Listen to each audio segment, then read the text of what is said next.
Picture this. You walk into a bank. You need help. The teller looks at you, and your mind goes completely blank.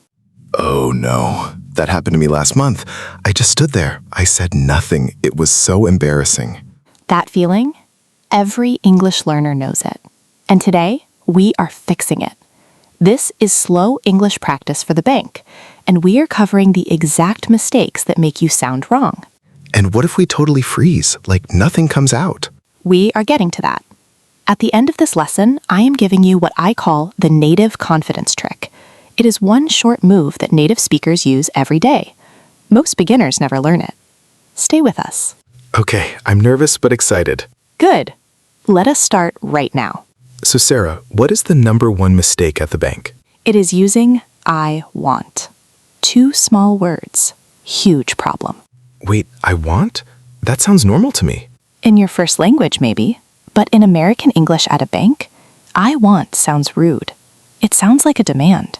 Really? I had no idea. Think about it this way. You walk up to the teller, you say, I want to open an account. The teller hears, give me this. Now. Oh, that is not good. Americans value politeness in service situations. They say, I would like, instead.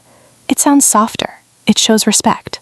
So instead of I want to open an account, I say I would like to open an account. Exactly. Say it slowly now. Repeat after me. I would like to open an account. I would like to open an account. Okay, that feels more natural already. Good. And the short version? I'd like. Native speakers use this all the time. I'd like to deposit some money. I'd like to check my balance. I'd like. Got it. That is my new favorite phrase. Now let us do the this versus that comparison. I will say the wrong version. Mark, you correct it. Oh, okay, I will try. Wrong version. I want to make a withdrawal. I would like to make a withdrawal. Perfect. Wrong version. I want to speak to a manager. I would like to speak to a manager, yes? Yes, you are getting it. One more. Wrong version. I want to send money to another account. I would like to send money to another account. Excellent. This is the foundation. I'd like works in every bank situation. Memorize it. Own it.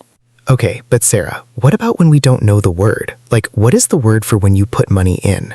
Good question. That is called a deposit. I would like to make a deposit. Deposit. And taking money out? A withdrawal. I would like to make a withdrawal. These words are long. Can I write them down? Yes, but you can also describe them. Here is a tip I call the description bridge. If you forget a word, describe the action instead. Oh, like, I would like to put money in my account? Exactly. That is perfectly fine. Bank tellers hear this every day. You don't need to be perfect. You need to be understood. That takes so much pressure off. That is the whole point. Right now, you are probably thinking, what if they speak too fast? What if I don't understand the answer? Yes, that is my biggest fear. We are getting to that next. But first, the next big mistake. What is the second big mistake? Saying yes when you do not understand. Oh, I do this all the time. Everyone does it. You are nervous. The teller asks something.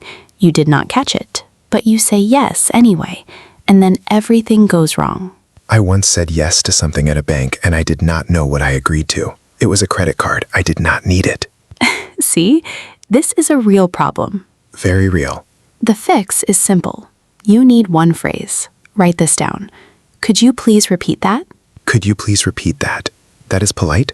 Very polite. Very normal. Tellers hear this every single day, even from native English speakers. Really? Banks use a lot of formal language, terms you might not know. Even Americans ask for clarification. Okay, so could you please repeat that? I can say this anytime? Anytime. And if they repeat it and you still do not understand, say this. I'm sorry, could you say that more slowly? I'm sorry, could you say that more slowly? Okay, that one is a little longer. It is, but it is worth learning. It tells the teller 2 things. 1, you are paying attention. 2, you want to understand correctly. I like that. It does not feel rude. It is never rude to ask for clarity. It is rude to pretend and then make a mess. So we have, I'd like for requests. We have, could you please repeat that for when we're lost? What else? Let us talk about asking for help without sounding helpless. There's a phrase I call the polite navigator. The polite navigator. I love these names. Here's the situation. You walk into the bank, you don't know which line to stand in or which window to go to. You need to ask someone. Okay, what do I say? Do not say, "Where is the person for accounts?" That sounds unnatural. Say this instead. "Excuse me, could you help me? I need to..."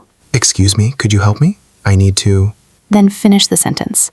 "I need to open an account. I need to deposit a check. I need to speak with someone about my account."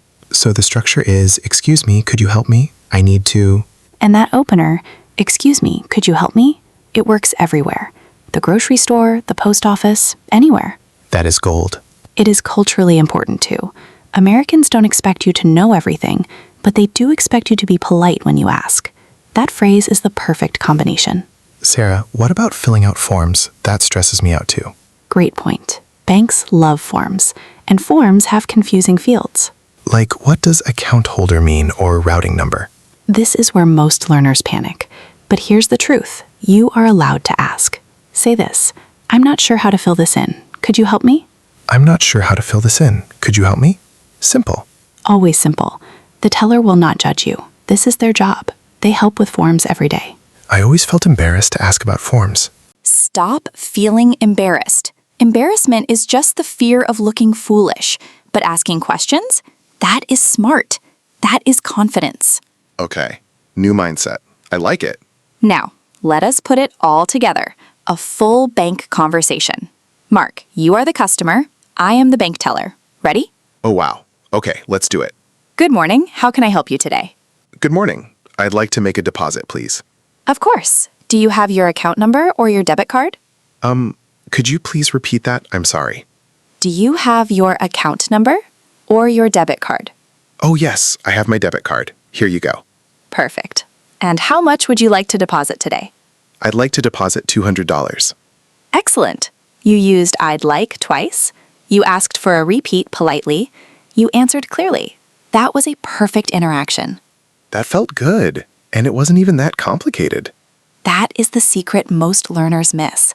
Bank conversations are very short, very repetitive. You only need a few good phrases. What about if something goes wrong, like the machine eats your card? The ATM situation, the classic nightmare. Has this happened to you? Yes, in a different city, I was traveling. ATM took my card. I had to go inside and explain it to 3 different people. My heart was pounding. What did you say? I said exactly this. "Excuse me, I have a problem. The ATM kept my card. Can you help me?" Excuse me, I have a problem. That is so simple. Simple always works. Do not try to explain everything at once. Start with "I have a problem." Then describe it in one sentence. The ATM kept my card. One sentence, clear. And then, "Can you help me?" That gives the person permission to step in and guide you. This works for other problems too, right? Any problem. "I have a problem. My card was charged twice. Can you help me?" "I have a problem. I can't access my account online. Can you help me?" The formula is, I have a problem, one sentence about the problem, can you help me? That is your 3-second lifesaver for problems. Use it forever. Okay, so we have learned so much. But I know you promised something special for the end. I did, and we are almost there. But first, I want to ask you something, and I want you to answer in the comments. Oh, a question for the viewers. Yes, here it is. Have you ever said the wrong thing at a bank, or completely frozen and said nothing? Tell us your story in the comments right now. I will start. I once went to a bank and I said, "I want money," and then immediately wanted to disappear. And now you know what to say instead. Write your story in the comments. We read all of them. Okay, now, the native confidence trick. Tell me everything. Here it is. This is what changes everything at the bank, or anywhere in English. I am ready. When you do not know what will happen next, when you are nervous, native speakers do not go silent. They manage the conversation. They say, "Just to confirm." Just to confirm, that is it? That is the opener. Here's how it works. After the teller explains something, even if you understood, you say, "Just to confirm, you are saying that my money will arrive in 2 business days?" Oh, you are repeating what they said, but as a question. Exactly. You are confirming. This does 3 things. 1, it shows you listened. 2, it gives you time to process. 3, if you got it wrong, the teller will correct you gently. So even if I misunderstood, they will fix it for me. They will fix it, and you will not have agreed to a credit card you didn't need. That is the dream. Just to confirm, it is what confident, professional native speakers say in meetings, on phone calls, at the bank. Now you have it too. Just to confirm, I now speak bank English. You do. Use that strategy and you will never freeze again. See you in the next lesson.